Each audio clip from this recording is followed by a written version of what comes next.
Hello, welcome back. In this video, I'm going to go over solving equations that involve exponential quantities. But before I hit the road, I want to show you a few properties of logarithms and exponents and their relationship with each other. So let me show you this slide, and you can find this in the homework in the lecture notes. Okay, so basically, if a and b are positive numbers, and if you raise a to the power 0, you always get 1, regardless of that number is. Or like when you multiply two exponents, to exponential numbers, a to the x, a to the y, it's equivalent to say that you raise a to the power of the sum of the exponents, which is x plus y. Or if you raise a to the x to the power of y, it's equivalent to saying that a raised to the power of x times y. So you can check all other properties here, and then please make sure you have enough practice with them in the homework assignment, because these are very essential in solving equations involving exponents. Okay, and another property that I want to talk about is this one.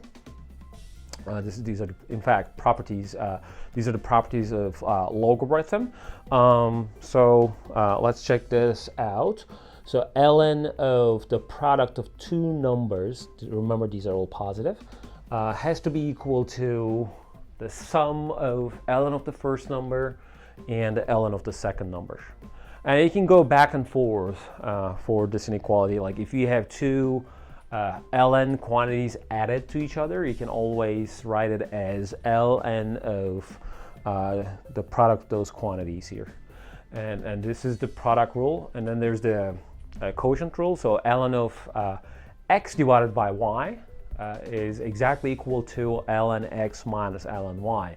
Or if you have the difference of two ln quantities, you can write it as like ln of the first quantity divided by the second quantity. So this is sort of like how you simplify the ln expressions.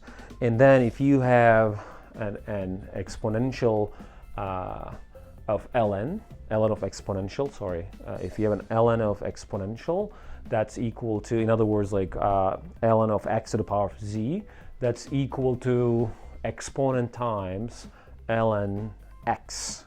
Okay.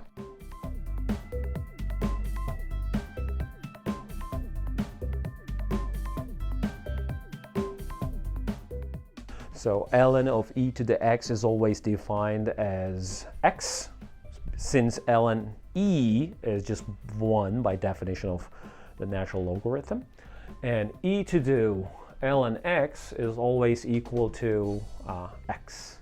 So these two properties are commonly used in solving exponential or logarithmic equations.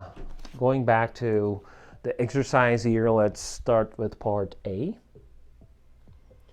3 to the x equals 4. So you have 3 to the x equals 4. The way we solve this problem is taking the ln of both sides. Okay? So we're going to take the ln of both sides. Sorry for this. That's ln 4. Okay? And we're going to use this property of ln. Let me show that to you. ln x raised to the power of z is z times ln x. So here x times ln 3 is equal to ln 4. And remember that we're trying to solve the equation for x. So now x is separated from the rest, and we can divide both sides by ln 3. Okay. It's ln 4 over ln 3. You could use your calculator to find the exact value, but we don't need that. We just leave it as the exact expression. And so the question is, like, can I simplify this further? Probably not, because this doesn't look like any of the things here. The only thing maybe I can do is that 4 is 2 squared, right? And I can still use this property to write it as like 2 ln 2 divided by ln 3. Let's look at part B.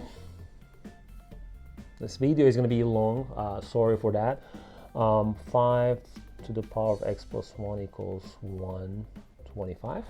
So the left-hand side is an exponential quantity and the right-hand side is just a number.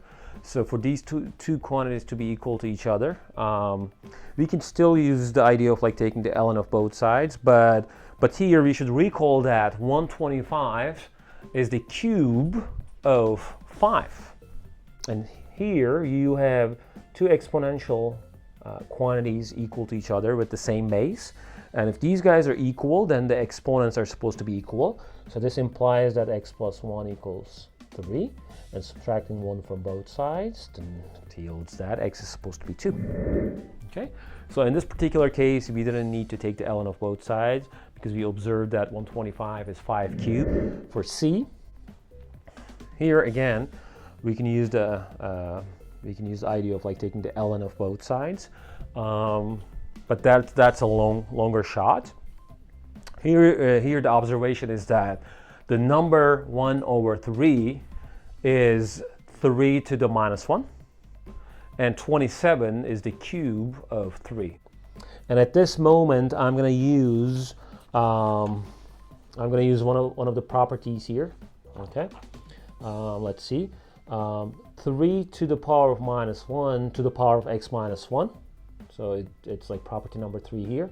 So I can write this as 3 raised to the power of the product of the exponents. So minus x minus 1 equals 3 cubed, and 3 to the minus x plus 1. Be careful about multiplying these two quantities. Put a parentheses to that so that you're not going to make any mistake with the signs. So now I have two exponential quantities whose bases are 3. So the exponents are supposed to be equal for this equality to hold true. Okay, and here x is supposed to be minus 2. And finally, we have part D. E to the x equals e to the 2x plus 1. Remember that e is a number which is approximately 2.71. So you have two, again, exponential quantities whose bases are the same, which is e, right? So that you should set the exponents equal and solve for x. All right, so x equals -1. Sorry for the long video, but that's the end of it. Thanks for watching. If you have any question or comments, please put down the video. Thanks.